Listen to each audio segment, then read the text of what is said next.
My wife proudly showed me our daughter's wedding invitation. Her ex-husband's name was there. Mine wasn't. She said, "He's her real father. I hope you understand." I understood. That night, I listed the house, canceled every automatic debit, and left. When she came back, before we continue, subscribe to the channel and tell us in the comments what city you're watching us from. My wife showed me the invitation with a smile. It was our daughter's wedding invitation. She held it with both hands, as if it were something precious, as if she were showing me a trophy. And I took it, opened it slowly, and started to read. There was a name on the line that said father of the bride. It wasn't mine. It was Adolfo's, Norma's ex-husband, the man who abandoned Angelica when she was 4 years old. The man who disappeared for 2 decades and reappeared 3 years ago with a smile and cheap apologies. I looked up. Norma kept smiling, and then she said something I'll never forget as long as I live.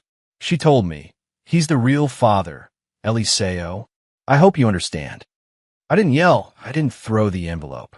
I didn't tell her anything that was burning me inside. I just said, "I understand." And yes, I understood. I understood everything. That's why, that same night, while she was at our daughter's engagement party, I put the house up for sale, canceled all the automatic debits linked to my account, called my brother Bernardo, grabbed 2 suitcases, and left.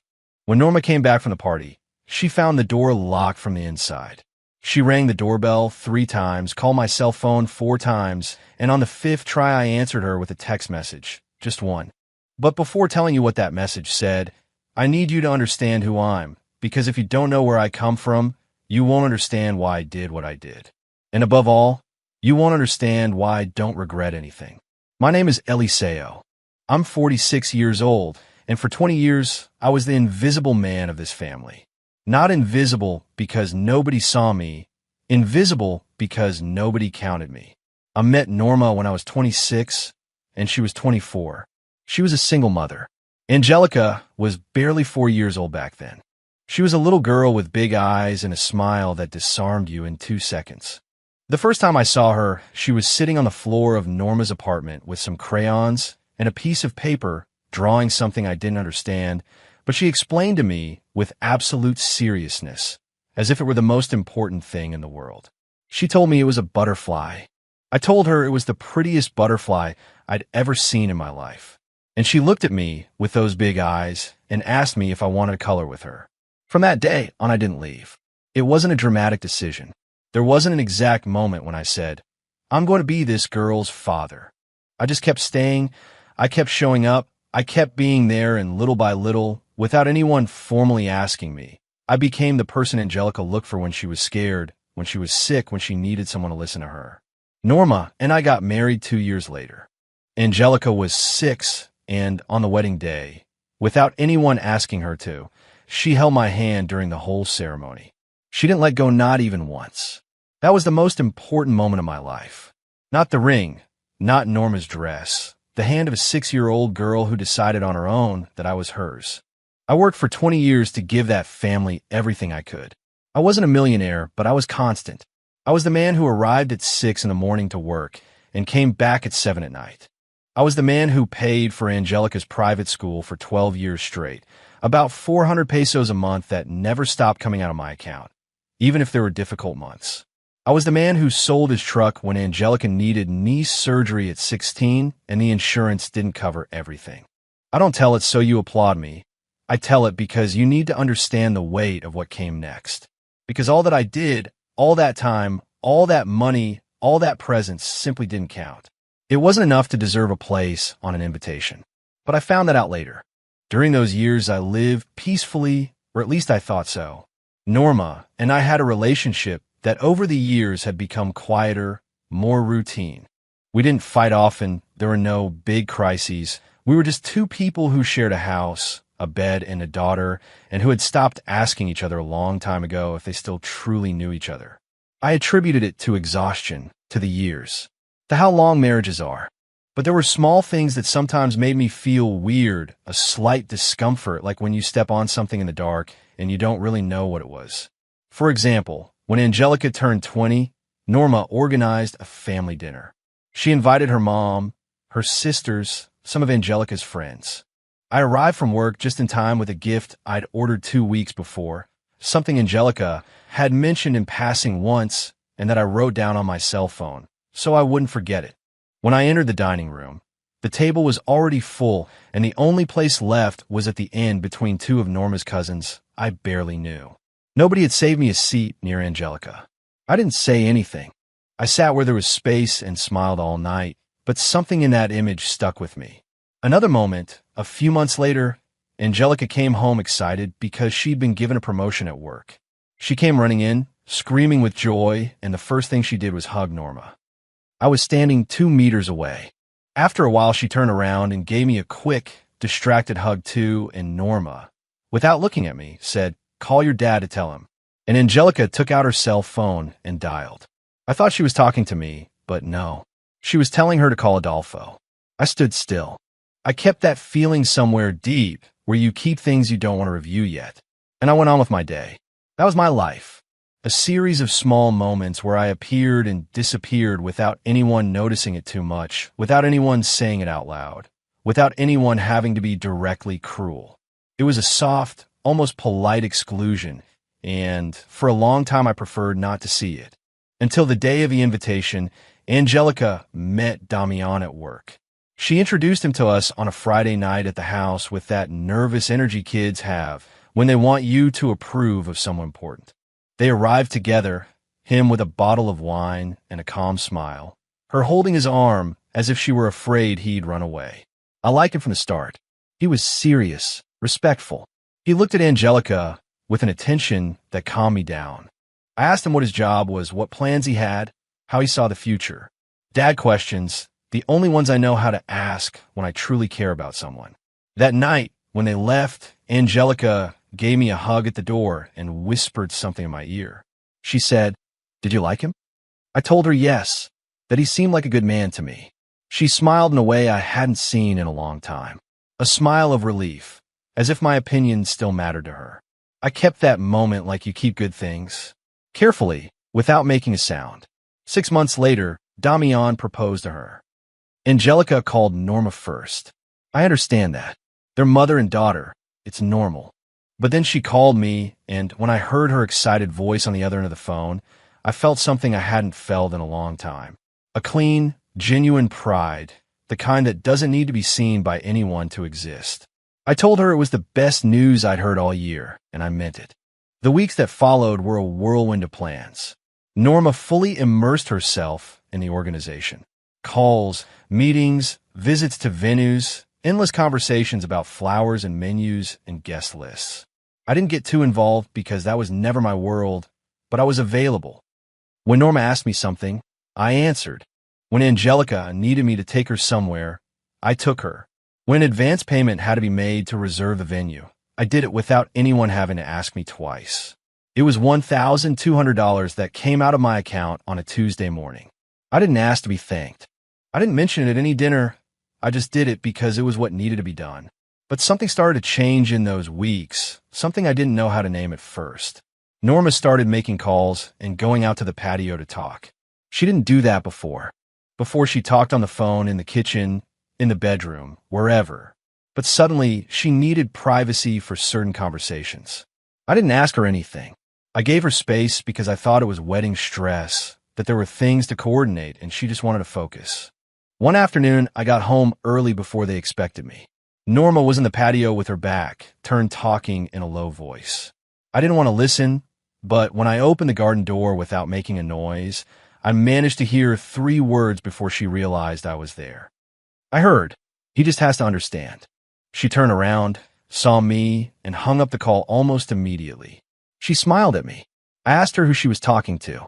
She told me it was Damian's sister, that they were coordinating something about the decoration.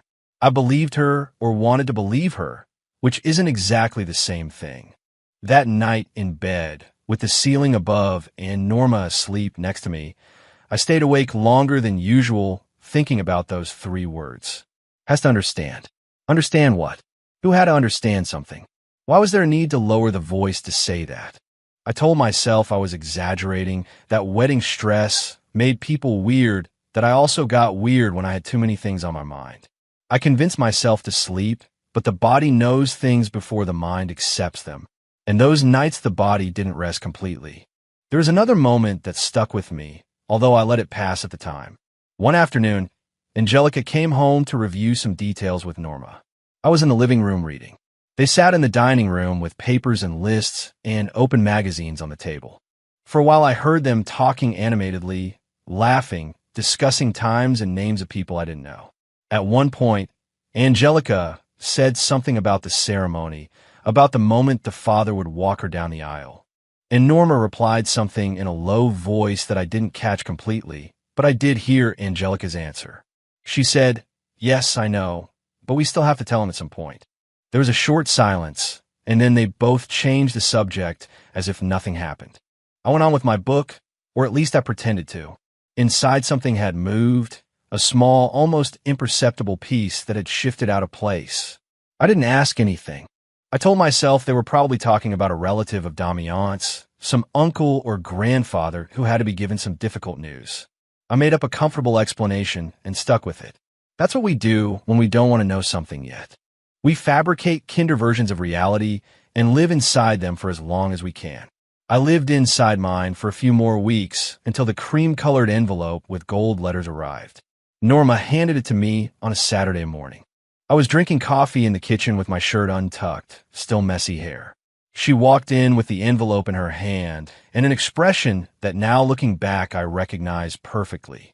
It wasn't genuine pride. It was something more tense, like the face of someone who's been rehearsing a moment for weeks, and finally the time to execute it has come. She said, "The invitations are here. Look how pretty they turned out." I took it, I opened it. The paper was thick, elegant, the letters in matte gold, Angelica's name, Damian's name, the date, the place, and on the father of the bride line a name, Adolfo. I stared at that name for several seconds. I don't know exactly how many. Time did a weird thing. It stretched and compressed at the same time. I read it again in case I'd misunderstood, in case my eyes were playing a trick on me. But it was clear, clean, in gold letters on thick paper. Adolfo's name. The man who left when Angelica was 4 years old. The man who wasn't there for any fever, any first day of school, any night of crying, any early morning of fear. That man's name was there. Mine wasn't. I looked up at Norma, and she, with that smile I still don't completely understand, said the words that changed everything. "He's the real father, Eliseo. I hope you understand." The air in the kitchen got thick. I looked at her for a long moment, and then, with a calmness I don't know where I got from, I told her only 2 words. "I understand." I left the invitation on the table, finished my coffee, got up, went to the bathroom, closed the door, and there, with the cold water from the sink running over my hands, I let myself feel for the first time everything that had just happened. I didn't cry. I wanted to, but I couldn't. It was too big to cry over. It was the size of 20 years, the size of a butterfly drawn with crayons, the size of a small hand that held me during a wedding and didn't let me go the whole ceremony. I looked in the mirror, and the man looking back at me had already made a decision. I didn't know exactly how yet. I didn't know all the steps yet, but I knew one thing with a clarity I'd rarely felt in my life, that night everything was going to change. I walked out of the bathroom with a dry face and a cold head. Norma was in the kitchen when I returned. She put the envelope with the invitations in a craft paper bag on the table and was checking something on her cell phone with that expression of someone who's finished a difficult conversation and now wants to get on with their day. She looked at me for a second. I looked back, and neither of us said anything else.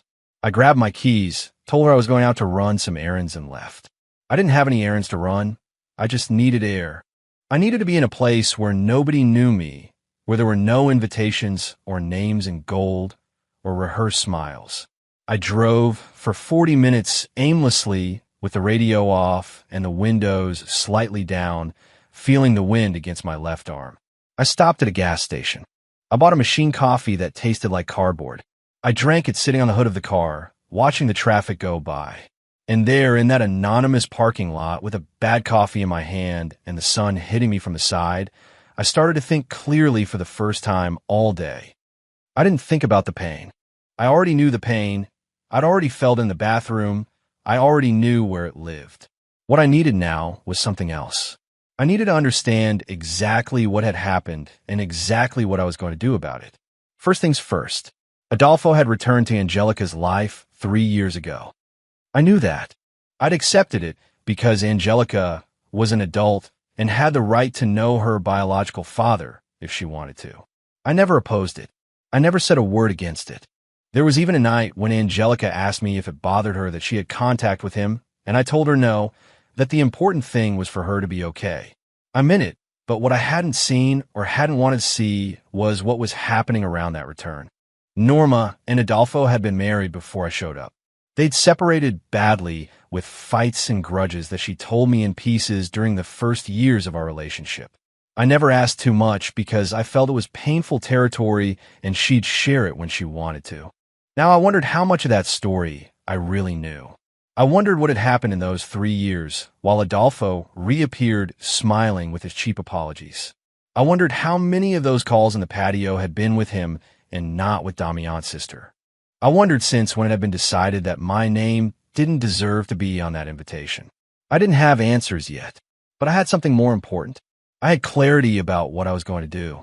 That night Norma told me she was going to Angelica's engagement party. It was a gathering at Damian's mother-in-law's house. Just women, something intimate to celebrate before the wedding. She told me in passing while getting ready in front of the bedroom mirror, like someone mentioning they're going to the supermarket. She didn't invite me. It wasn't a mixed party. I understood that, but she didn't ask me if I was okay either. She didn't ask me how I felt about the morning. There was no conversation. She just got ready, grabbed her bag, told me not to wait up and left. I heard the car drive away.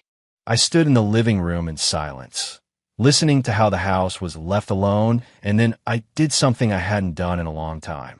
I sat down without TV, without my cell phone, without anything, just sitting on the sofa I'd bought 9 years ago in the house I'd paid for 15, and I let myself think without distractions about everything that what I was living through meant.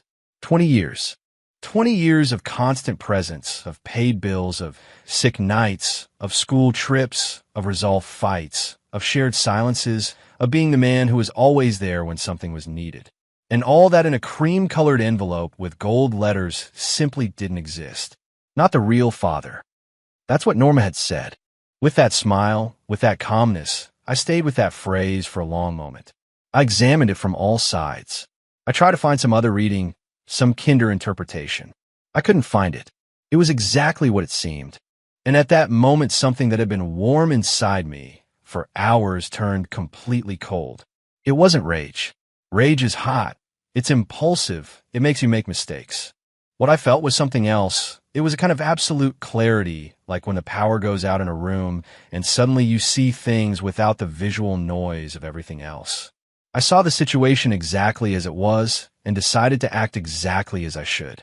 I went to the bedroom, opened the computer, and started with the most important thing, the house. The house was in both our names, but I'd put down the initial down payment. It was $18,000 I'd saved for 4 years before meeting Norma. And for the next 15 years, the monthly payments had come out of my account. Norma had contributed at times, but the main burden had always been mine. I logged into the real estate platform I knew because a coworker had sold his house there the year before. I filled out the basic form. I uploaded the photos I had saved from when we remodeled the kitchen 3 years ago. I set a fair price, one that reflected the real value of the property.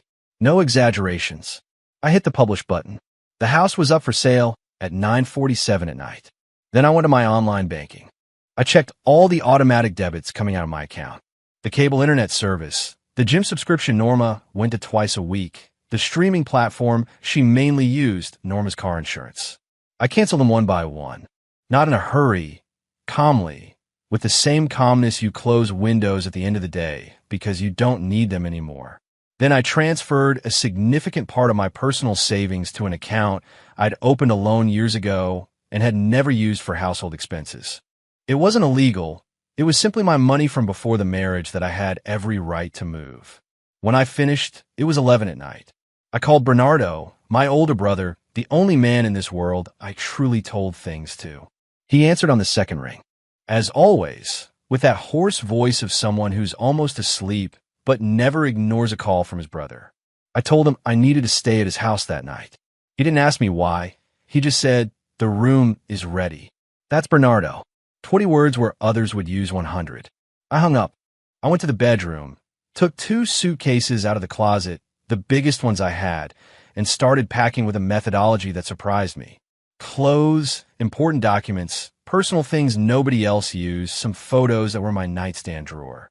I didn't take anything that belonged to both of us. I didn't take anything that was hers, just mine, exactly mine. When I finished, it was almost 12 at night. I loaded the suitcases into the car, locked the front door from the inside so it couldn't be opened from the outside without Norma's key. And before leaving through the garage door, I stopped for a second in the living room. I looked at it, the sofa where I saw Angelica grow up, the table where we'd eaten thousands of times, the walls I'd painted twice over the years because Norma wanted to change the color. I didn't feel nostalgia, or if I did, it was so brief it didn't manage to hurt. I turned off the light, closed the garage, and left.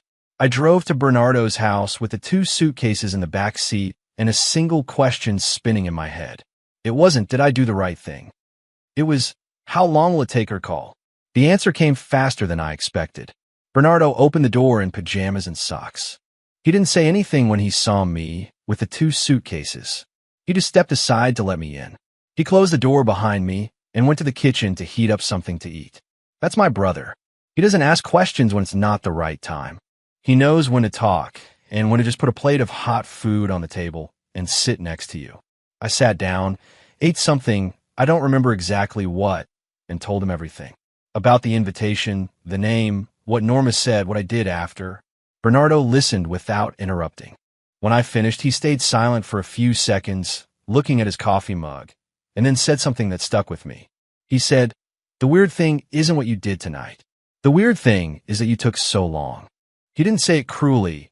He said it like someone confirming a fact, like someone who's been watching something from the outside for a while and can finally say it out loud. I asked him what he meant, and Bernardo, with that economy of words that characterizes him, told me that for at least 2 years he noticed things that at family gatherings Norma treated me like an accessory. That last Christmas, when I was in the kitchen helping with dinner, Norma had said in front of several relatives that Angelica was finally recovering the relationship with her real father, that nobody had said anything that he'd been about to tell me, but he hadn't known how. I kept looking at him. I asked him why he hadn't told me anything before. He told me because I seemed not to want to see it, and that there are things you can only see when you're ready. He was right. I went to sleep late. Bernardo's room had a single bed, a window facing the street, and a blanket that smelled of clean detergent. I lay down with my clothes on and stared at the ceiling for a good while before exhaustion overcame me. I put the cell phone face down on the nightstand. It vibrated 3 times before I fell asleep. I didn't check it. At 7 the next morning, I was already awake. I showered, changed into clothes from the suitcase, and sat down with Bernardo to have breakfast. Outside, it was raining slowly, in that calm way rain has when it's in no hurry. I checked my cell phone for missed calls from Norma. 2 text messages. The first one said, "Where are you? I just got here and the door is locked." The second one said, "Eliseo, answer, what's going on?" I didn't reply to any. Not yet, because there was something I needed to do first that morning, something I've been thinking about since the night before and couldn't wait any longer. I needed to talk to a lawyer. I had an acquaintance, Hernan, who'd been practicing family law for years. We weren't close friends, but we knew each other well. We'd crossed paths many times over the years, and I knew he was a direct and trustworthy man. I sent him a message at 8 in the morning asking if he could see me that day. He replied in 20 minutes.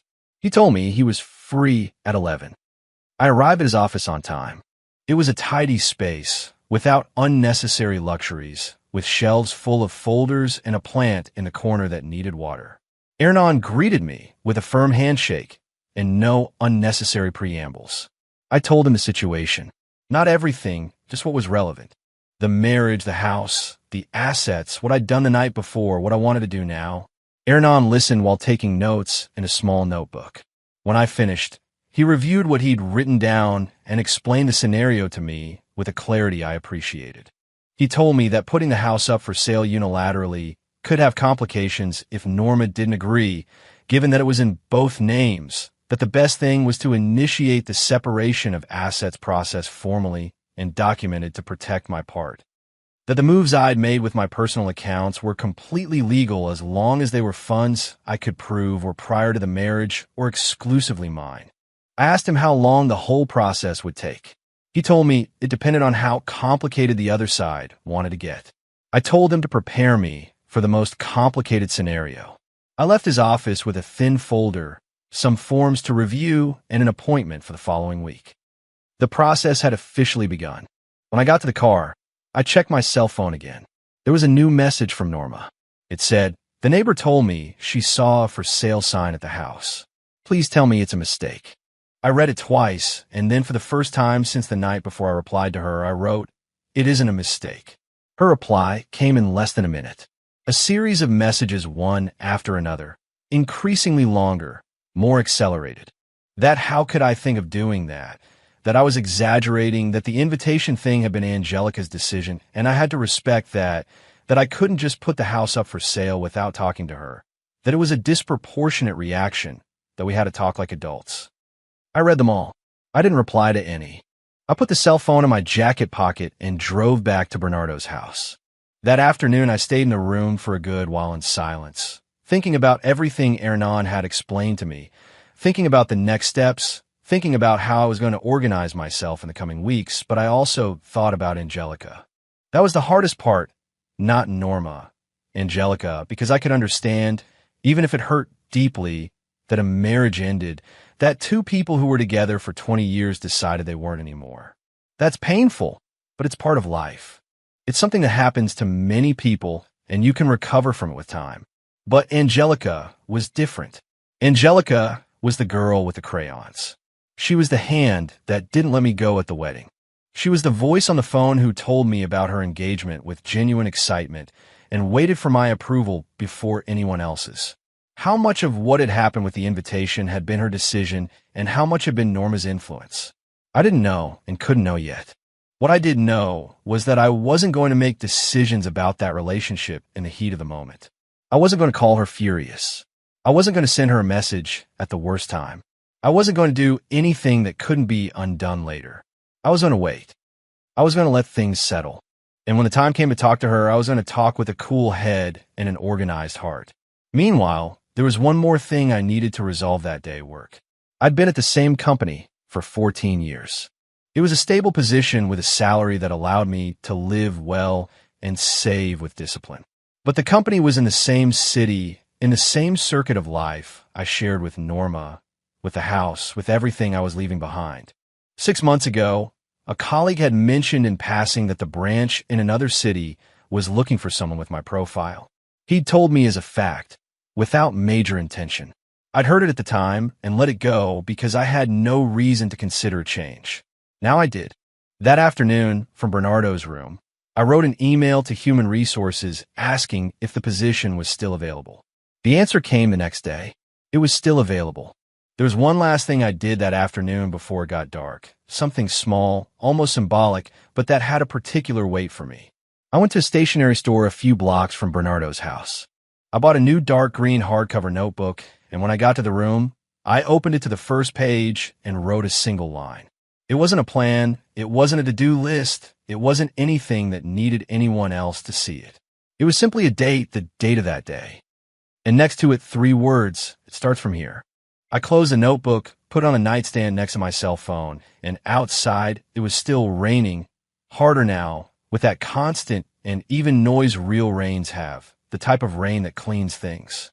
I lay down on the bed with my arms crossed behind my head and looked at the ceiling. Somewhere in the city, Norma was looking at a for sale sign in front of the house where we'd lived for 15 years. And I, for the first time in a long time, didn't feel the need to do anything about it. Just wait. Just let everything I'd set in motion keep moving. What comes next always arrives. The question is never if it arrives. The question is if you're ready when it arrives. I was ready. Angelica's call came 3 days later. It wasn't a message. It was a direct call at 6:30 in the evening when I was sitting in the small garden of Bernardo's house with a cup of tea that had already gone cold. I saw her name on the screen and stared at it for several seconds before answering. I took a breath and answered. Her voice sounded different. It wasn't the excited voice from when she called to tell me about the engagement, nor was it the calm voice of normal conversations. It was a tense, controlled voice of someone who's rehearsed what they're going to say, but inside isn't as sure as they appear. She told me we needed to talk. I told her I was listening.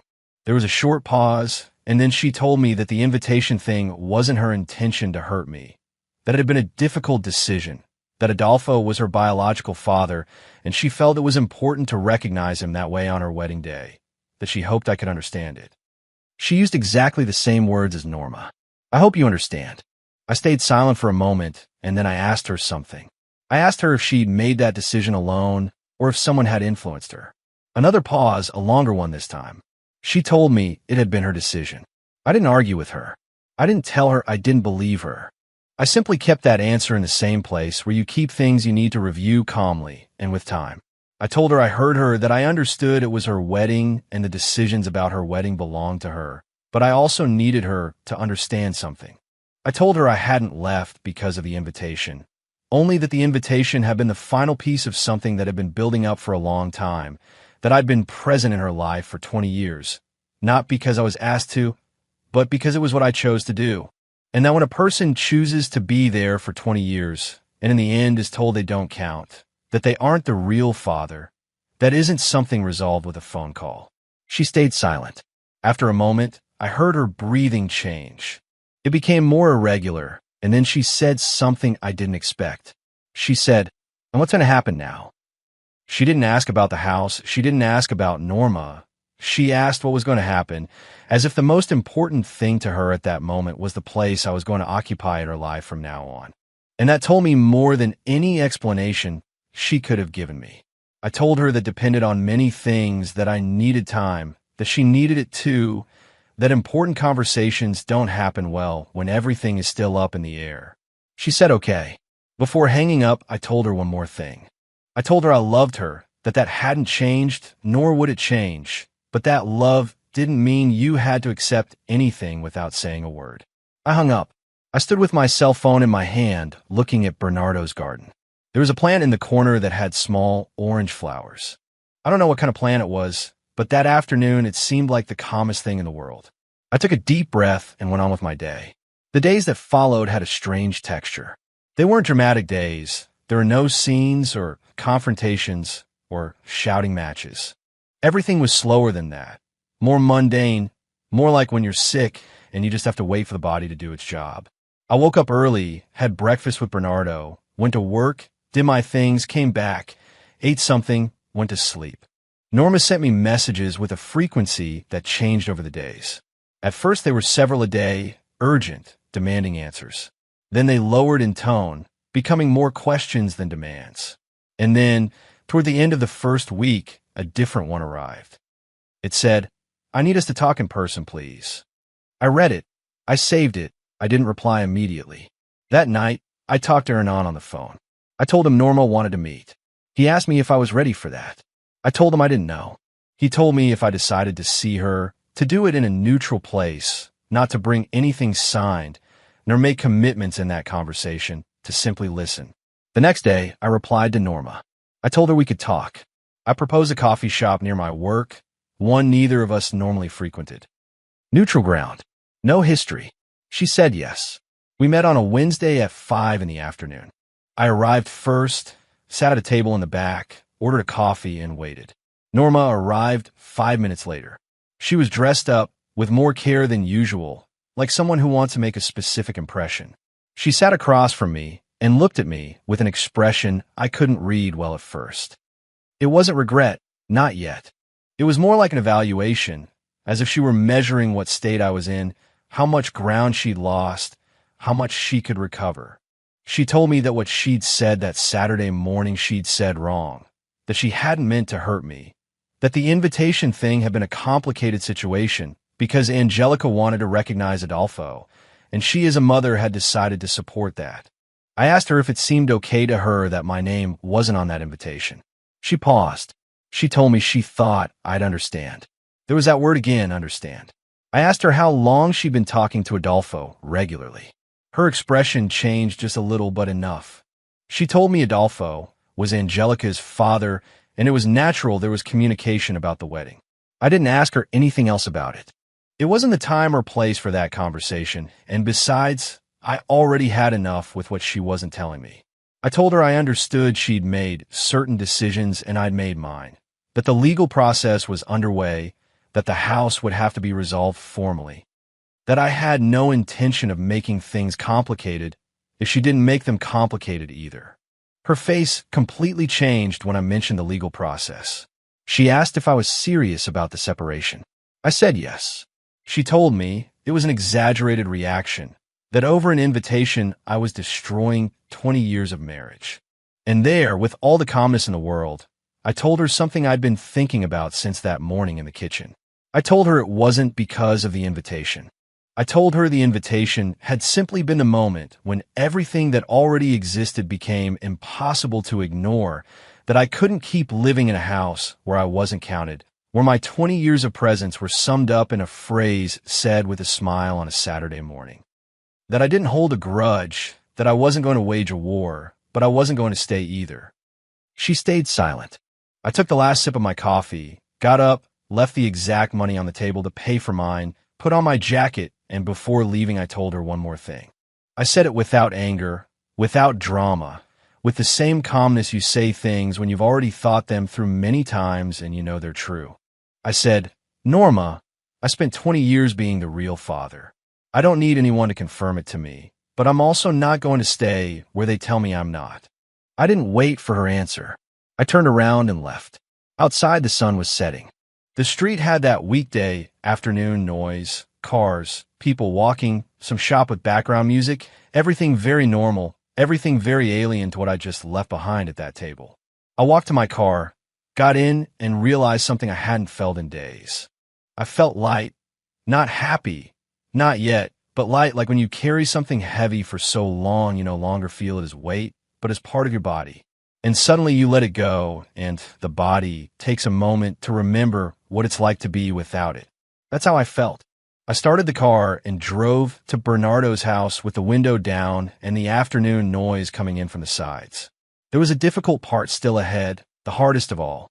But that night, for the first time in many days, I slept straight through till morning. The legal process moved faster than I expected. Hernan was a man who knew his job well and didn't waste time beating around the bush. In our second meeting, he explained step by step what was going to happen, what documents we needed, what deadlines had to be met, what scenarios were possible depending on how Norma reacted to each stage. He told me that in cases like mine, where there were shared assets but also clearly documented individual assets, the process could be relatively orderly if both parties cooperated, that the important thing was not to make impulsive decisions, not to sign anything without reviewing it, and not to get carried away by emotions in critical moments. I told him I wasn't worried about emotions, that I'd already had my emotional moment in a bathroom with cold water running over my hands, and since then I operated with a different logic. He looked at me for a second and nodded. I think he believed me. The house was the most complex issue in the first days. Norma had hired her own lawyer quickly, which told me she'd taken this more seriously than she appeared to at the coffee shop. Her lawyer contacted Hernan, and for several days there was an exchange of formal communications that I didn't read in detail, but left in Hernan's hands with clear instructions on what was acceptable and what wasn't. What was acceptable, a fair division that recognized my larger contribution to the property. What wasn't acceptable, any agreement that left me carrying debts of a life that was no longer mine. Hernan handled everything with precision. Meanwhile, I stayed at Bernardo's house. My brother never made me feel like I was a burden. He never asked me when I was leaving. He simply adjusted his routine with the same naturalness one moves a piece of furniture to another position. No drama, no unnecessary comments. At night, we sometimes sat down to watch something on TV, and neither of us had to say anything in particular for the company to be enough. There are people who are in your life, and there are people who are your life. Bernardo was the latter. He always had been, and I understood it in those weeks with a clarity I previously took for granted. At work, I talked to my direct boss about the possibility of transferring to the other branch. It was a simpler conversation than I expected. I explained I was going through an important personal change, and believed a change of city could also be positive for my professional focus. I didn't give him details. It wasn't necessary. He was a pragmatic man who valued results over personal stories, and in 14 years, I'd given him enough results for him to care about keeping me. He told me he'd talked to the people at the other branch. A week later, he confirmed the position was mine if I wanted it. I wanted it. I said yes. We set the transition date for 6 weeks later. Enough time to tie up loose ends here and arrive there with things in order. That night, in the dark green hardcover notebook, I wrote the new date below the first one, and next to it, I wrote, "It has an address now." The following weeks had a rhythm I didn't expect. I thought they were going to be heavy weeks, full of confrontations and tensions and difficult moments. And there were difficult things, but not in the way I imagined. The hardest thing wasn't the conversations with lawyers. It wasn't Norma's messages that kept coming with a regularity that gradually changed tone, going from demanding to something that looked more like negotiation and then to something that looked more like exhaustion. The hardest thing was Angelica's silence. After that phone call, we didn't talk again for almost 2 weeks. I knew she knew what was happening. I knew Norma had told her version of events. I knew Angelica was in the middle of preparing her wedding, that she had 1,000 things on her mind, that it was a huge moment in her life, and all this happening between her parents was an additional burden she hadn't asked for. I didn't call her. I decided to respect her silence and let her come when she was ready. But that didn't mean I didn't think about her. I thought about her every day, about the girl she was and the woman she'd become, about all the times I was there and the few times I couldn't be, about the crayon butterfly, about the hand that didn't let me go.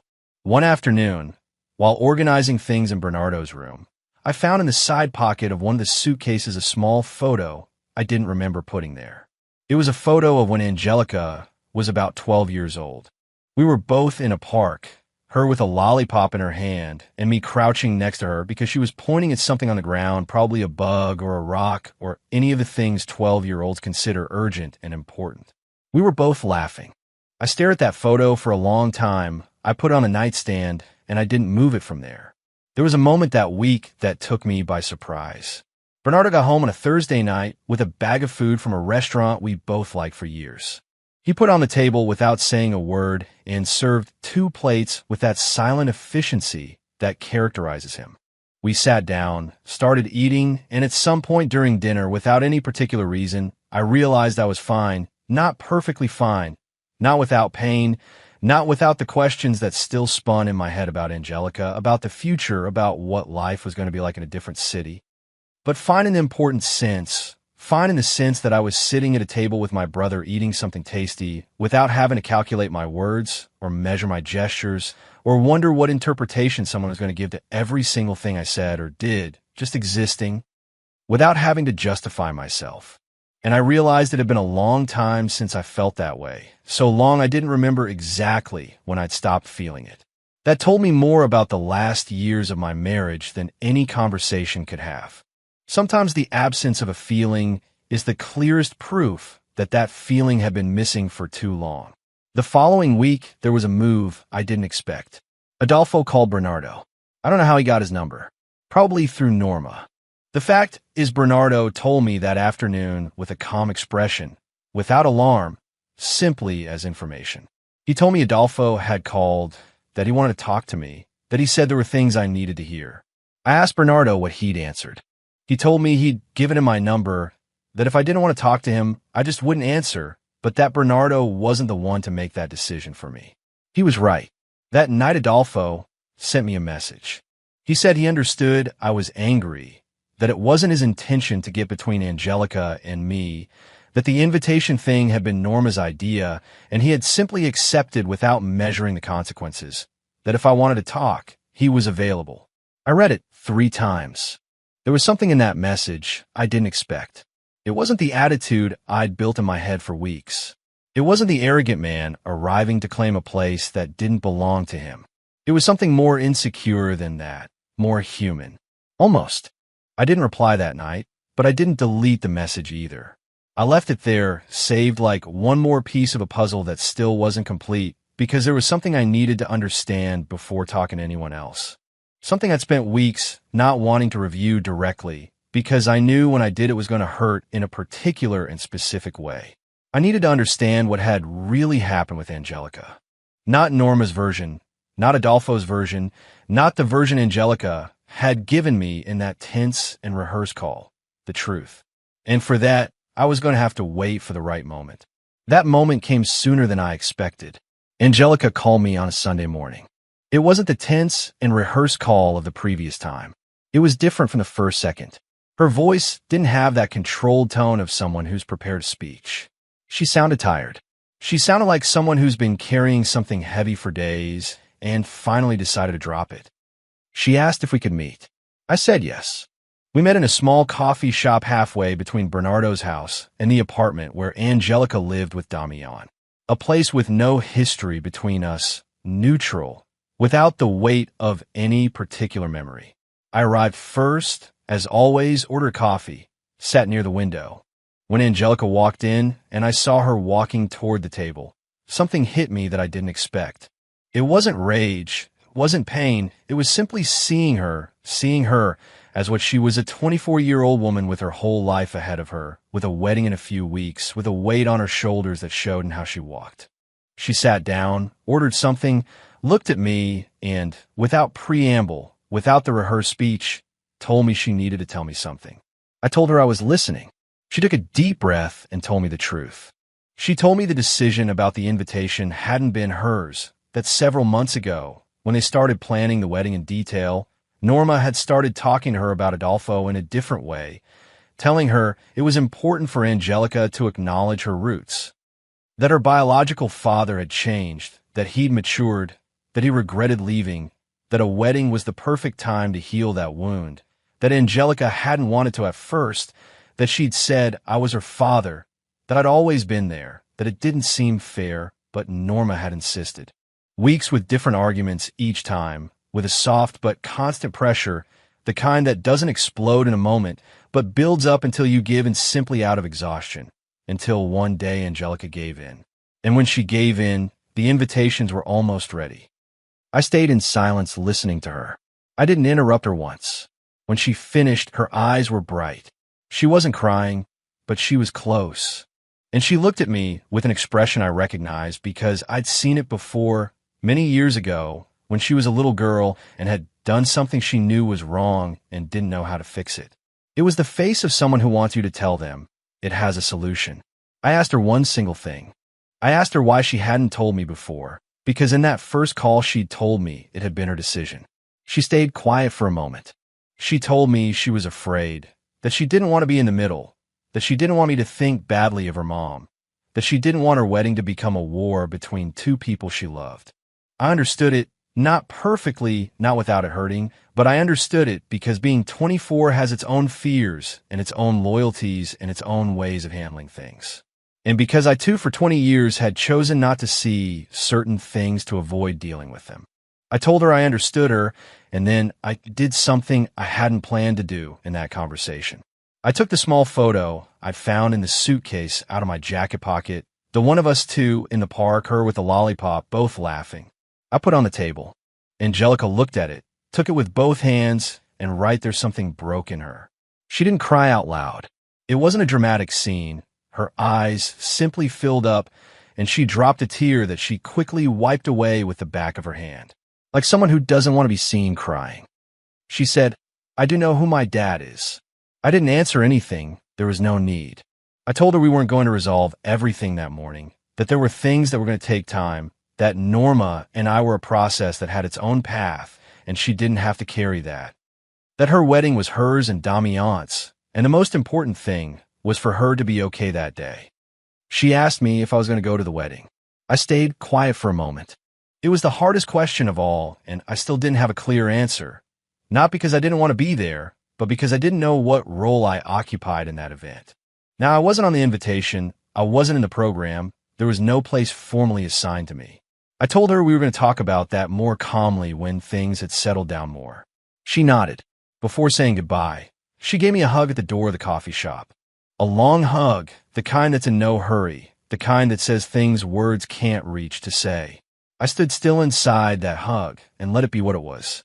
When we separated, she walked to her car, and I stood for a moment on the sidewalk. There was something I had to do that week, something I'd been putting off, but couldn't keep leaving for later. I had to answer Adolfo, not because I owed him, not because I wanted to, but because there was a conversation that needed to happen so I could close certain doors cleanly and move on without leaving loose ends that would tangle on their own later. I wrote to him that same afternoon. I told him we could talk. I proposed a time and a place. I told him I didn't have much time and preferred him to be direct. He replied in less than an hour. We agreed on the following Wednesday. I arrived on time. Adolfo was already there when I walked in. He was a man in his 50s, thinner than I remembered from the few times I'd seen him before, with grayer hair and an expression that wasn't what I'd imagined for weeks. He didn't look like a man who had won something. He looked like an uncomfortable man. We greeted each other, sat down, ordered coffee, and he spoke first.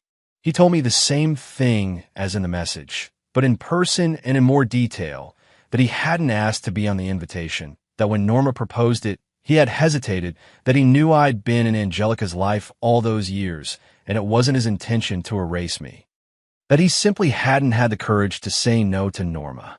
I watched him while he spoke and realized something I didn't expect.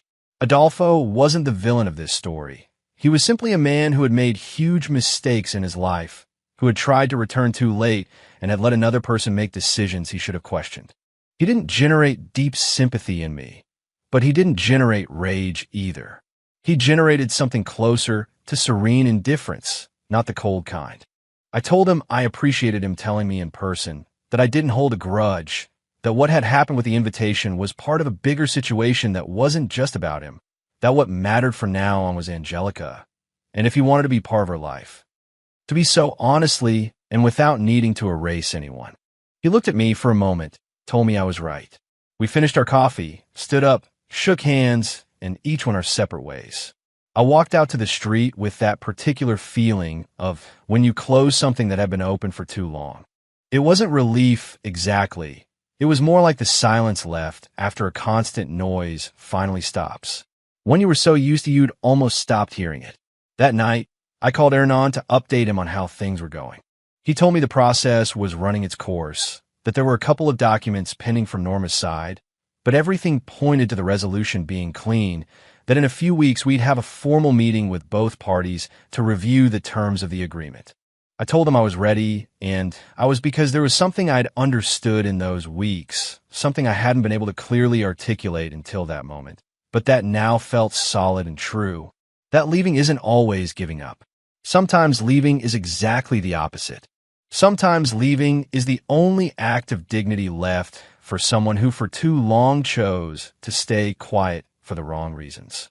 That night, I opened the green notebook. I wrote a third line below the other two. It wasn't a date. It wasn't a plan. It was simply this. I don't have to prove anything to anyone anymore.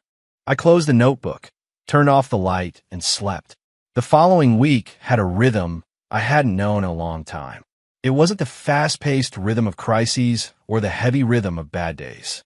It was something closer to the rhythm of when you start living from the inside out, instead of the outside in, when decisions are born for what you really need and not from what others expect.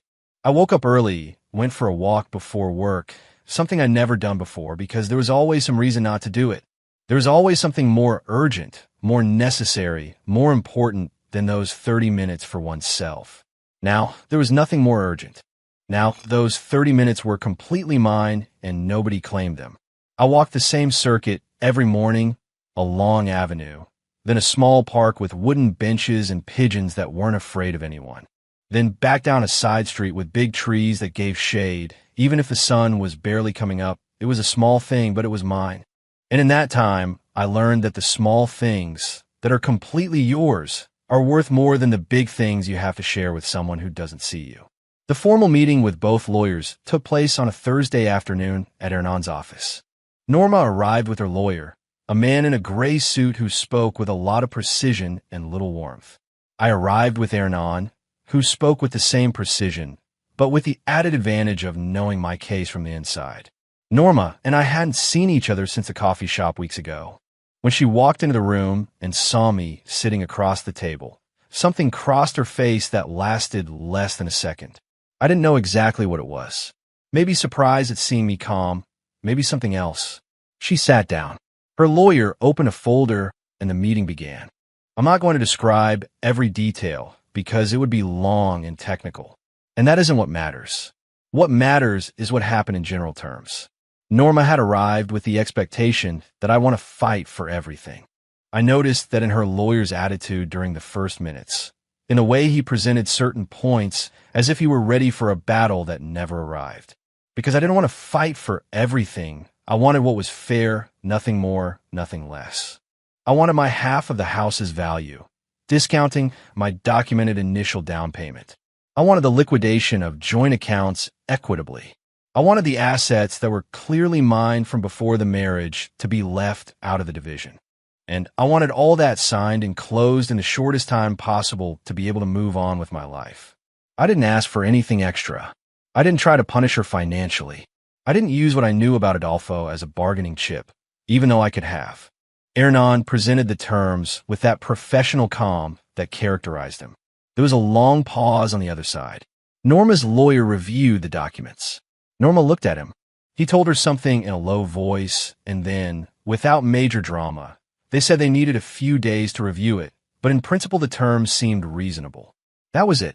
We left the meeting in less than 2 hours. In the parking lot, Hernan told me it had gone well, that the terms I'd proposed were so reasonable it was hard to object to them without looking bad, that we'd probably have an answer in a week. I shook his hand, thanked him, and left. That night at Bernardo's house, we ate pizza and watched something on TV that neither of us would remember the next day. And that was fine. That was perfectly fine.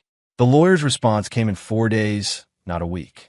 They accepted the terms with 2 minor modifications that Hernan reviewed and told me were acceptable. I accepted them, and the process entered its final phase. While all that was progressing, I was getting ready for the city change. I'd gone to the new branch a week before for a scouting visit. The boss there had welcomed me well, showed me the facilities, introduced me to the team. It was a different environment than what I knew, smaller in some aspects, but with a clean energy without the accumulated weights of 14 years of routine. I found an apartment for rent near the office, small, functional, with a large window in the living room facing a quiet street with trees. It wasn't the 15-year house with all its rooms and its history and its walls painted twice. It was a starting point, and that was exactly what I needed. I signed for a year with the option to renew. When I told Bernardo I already had an apartment, he looked at me for a moment without saying anything. Then he nodded slowly with that gesture of someone who processes things before commenting. He said good, a single word, but said in a way that was worth a whole paragraph. It was a week before Angelica's wedding when she called me again. This time her voice was different from the 2 previous ones. It wasn't the tense voice of the first call or the tired voice of the Sunday at the coffee shop. It was a direct, almost formal voice, like when someone has made a decision and calls to communicate it, not to negotiate it. She told me she wanted me to be at her wedding. I told her we'd already talked about that, and it was a conversation that needed time. She told me she'd had the time, that she'd thought a lot, that she'd talked to Damian, and they both wanted me to be there. I asked her in what capacity. I didn't say it with bitterness. I asked it because it was a real and necessary question. The invitation had Adolfo's name. The ceremony program, from what I knew too, there was a short silence. And then Angelica said something I didn't expect. She told me they'd decided to make a change in the ceremony, that at the moment of giving away, when the father walks the bride down the aisle, they were going to do it differently. That Adolfo would be at the ceremony as a guest, but the person who was going to walk her down the aisle was going to be me. I stayed silent. She waited. I didn't know what to say for several seconds, and that doesn't happen to me often. I'm a man of organized words, of answers that arrive on time, but in that moment the words took a while. When they came, I could only say one thing. I asked her if she was sure. She told me she'd never been more sure of anything. I didn't cry in that moment, or maybe I did a little, just enough for my voice to sound different, and for us both to know without having to mention it. I told her I was going to be there. We hung up. I sat in Bernardo's garden with my cell phone in my hand, and the afternoon slowly falling around everything. It wasn't a perfect ending. Nothing that had happened in those weeks was perfect. Life doesn't work like that. It doesn't resolve in clean scenes with everything in its place and everyone saying exactly what they should. But it was real, it was honest, and it was enough. There were 5 days left until the wedding when I had the last important encounter of those weeks. Norma called me, not through lawyers, not by message. A direct call on a Sunday afternoon that I answered because something in the way the phone rang told me this time was different. Her voice didn't have the tension of the previous weeks, nor did it have the coldness of negotiation from the meeting with the lawyers. It had something harder to name, something I hadn't heard from her in a long time. She sounded truly tired, a deep tiredness, not a superficial one. She told me she wanted to ask for my forgiveness. I didn't expect it. She told me she'd had time to think, that what she told me that Saturday in the kitchen had been unfair, that I had always been there and she knew it, and any way she'd said it, that she didn't have an explanation to justify it, that she had simply been wrong. I listened without interrupting her. When she finished, I stayed silent for a moment and told her I appreciated her telling me, that I accepted her words, but that an apology, even if genuine, didn't undo what had been built for years. That it wasn't just that Saturday, that Saturday had been the moment when everything that already existed became visible, but what existed had been there for much longer. She told me she knew. I told her I hoped she was doing well, and I meant it, without irony, without a double meaning. After 20 years, you can't pretend you don't care how someone is doing. She told me she'd try to be. We hung up. I stood still for a moment with the phone in my hand. There was something that closed in me that no legal document had been able to close. It wasn't forgiveness in the sense that everything was fine. It was something more like letting go, like stopping carrying a conversation that was still open somewhere in your head, even if you thought you'd already finished it. That night I wrote in the green notebook. I didn't write an elaborate sentence. I didn't write a long reflection. I just wrote this. The weight is no longer mine. I closed the notebook, put it in the suitcase that was almost ready for the city change, and thought about the wedding coming up in 5 days, about the aisle I was going to walk, about the hand I was going to hold, and everything that hand had meant since she was little and wouldn't let me go during a wedding that wasn't hers, but mine. Things don't always come back the way you want or when you want, but sometimes they come back exactly how they need to come back, and you just have to be there to receive them. The wedding day dawned with a clear sky. I don't say it as a metaphor. I say it because when I opened my eyes that morning in Bernardo's room and saw the light coming through the window without clouds or grays, or that heavy humidity the air sometimes has before it rains, I thought it was a good omen. I'm not normally a man of omens, but that day I allowed myself to be. I woke up early, showered calmly, put on the suit I'd sent to be ironed 2 days before, a dark gray one I hadn't worn in a couple of years, but still fit me well. I looked in the mirror in Bernardo's bathroom, which was smaller than the one in my house, but at that moment seemed sufficient. The man looking back at me was the same as always, but he was quieter inside. Bernardo was waiting for me in the kitchen with coffee made and 2 mugs on the table. We sat down, drank the coffee in silence, like we drank so many coffees in those weeks, without the need to fill the space with words that weren't needed. Before leaving, Bernardo put a hand on my shoulder for a second. He didn't say anything. There was no need. The ceremony was at 12, noon in an old church in the center of the city, one of those with thick walls and filtered light, and that particular smell of wood and time that places that have witnessed important things for decades have. I arrived 40 minutes before it all started. Angelica had told me to go straight to the sacristy, that she'd be there getting ready with her mother and friends, that she wanted to see me before going in. I knocked on the door. One of Angelica's friends opened it, a young girl with her hair tied up who smiled at me and told me to come in. The room was small and smelled like flowers and something sweet I couldn't identify. There were bouquets everywhere, improvised mirrors, bags and open boxes with makeup and accessories. 3 young women I didn't know well looked at me when I walked in and smiled with that automatic kindness of someone who's having a good day and wants everyone to have one too. And in the back, in front of a long mirror, was Angelica. She had her dress on. It was white, simple, without exaggerations, the type of dress that makes the person wearing it look exactly how they are, instead of hiding them behind too many decorations. She had her hair tied up with some small flowers woven in. And when she saw me in the mirror before turning around, she smiled. It wasn't the nervous smile of the last weeks. It was the smile from when she was 12 and pointed something out to me on the park ground. It was the smile I knew.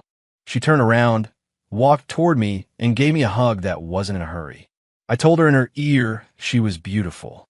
She said thank you in a low voice. We separated. She looked me in the eyes for a moment and said, "Thank you for being here." I didn't answer anything in that moment because I didn't trust my voice to say what I wanted to say. I just nodded. After a few minutes, I left the sacristy to wait outside. I needed some air and some silence before it all started. I stood in a side corridor of the church next to a tall window with leaded glass that let the light in a particular way in angles that crossed the stone floor like golden lines. And there, in that corridor, something happened that I hadn't planned. Norma walked by. She was coming from another direction, probably also leaving the sacristy. She was dressed up with a wine-colored dress I hadn't seen her wear before, her hair neatly done, her eyes with something that could have been emotion or exhaustion or both things together. She saw me, she stopped. We looked at each other for a second that was longer than it lasted on the clock. There were no words, they weren't needed. Everything we had to say to each other had already been said in coffee shops and meetings and phone calls and documents with stamps and signatures. There was nothing pending between us that needed that moment to be resolved. She nodded slightly. I did the same, and each went their own way. That simple, that clean. The ceremony started on time. I stood in the place Angelica had told me, at the entrance of the church waiting. The music started softly first, then a bit fuller. The guests were seated, the priest in his place, Damian at the front with that expression of men who are exactly where they want to be. And then Angelica appeared at the entrance in her white dress, with her flowers in her hair, with that calmness people have when they've made an important decision and have no doubts left. She took my arm. I felt the familiar weight of that gesture. It wasn't the first time that arm looked for mine. It had been like that since she was little, when we crossed busy streets, when something scared her and she glued herself to my side, when she simply wanted to be close. We started walking. The aisle was long. The light from the leaded glass fell on the tiles in those golden angles I'd seen from the corridor. The guests looked at us. I looked straight ahead. At some point on the way, Angelica squeezed my arm a little tighter. I didn't say anything. I just kept walking. When we got to the altar, Damian was waiting for her with a calm and genuine smile. Angelica looked at him, and in that exchange between them, there was something so private and so complete that I felt my job in that aisle had finished exactly where it had to finish. I gave Damian her hand. He gave me a small, almost imperceptible gesture of thanks. I sat in the front row and listened to the ceremony with a peace I hadn't expected to feel, not because everything was perfect, but because everything was in its true place, not in the place someone had designed on an invitation with gold letters, in the real place. The one that doesn't need to be written on any paper to exist. After the ceremony, at the reception, there was a moment I won't forget. Damian approached me while I was by the bar with a glass of water in my hand. It was the first time we spoke alone in all that time.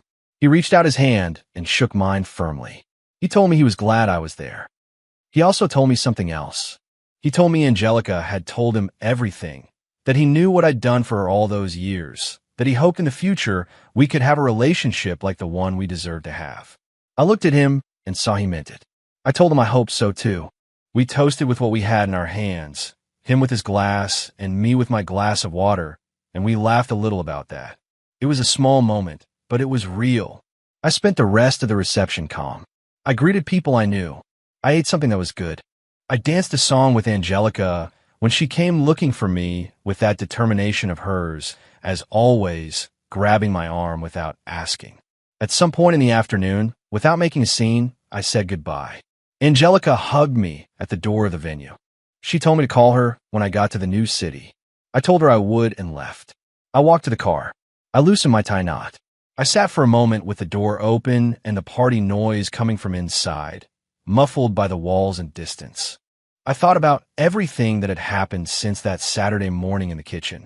I thought about the invitation, about the name that wasn't there, about the 2 words I'd said with a calmness I didn't know I had, about the suitcases, about the for sale sign, about Bernardo's room, about Hernan's office, about the coffee with Norma, about the conversation with Adolfo, about the green notebook, about all the mornings walking alone before work, and I thought about that aisle, about the arm that held me, about the steps we took together. I closed the car door, started it, and drove to Bernardo's house one last time, because the next day, the process of moving things to the new apartment started. The next day, the other part started. That night, Bernardo and I had late dinner. We put on background music, something calm neither of us chose with too much intention. We talked little, we were fine. Before sleeping, I opened the green notebook for the last time. I read the 3 lines I'd written in those weeks. It starts from here. It has an address now. The weight is no longer mine. Under the 3, I wrote one last line. I wrote, "Today I walked well." I closed the notebook, put it in the suitcase, turned off the light, and in the silence of that room, which had been my refuge for weeks, with the window half open and the soft noise of the street at night, I thought about something I'd taken a long time to fully understand. That being a father isn't a name on a paper. It isn't a line on an invitation. It isn't a title someone grants you or takes away from you according to their convenience of the moment. Being a father is the aisle you walk. It's the hand that doesn't let go. It's being there when nobody asks you to and continuing to be there when it's hard for you. It's everything that doesn't fit in any cream-colored envelope with gold letters. And nobody, absolutely nobody, can take away from you what already lives in another person's body as memory and as love. Nobody takes that away from you. That is yours forever.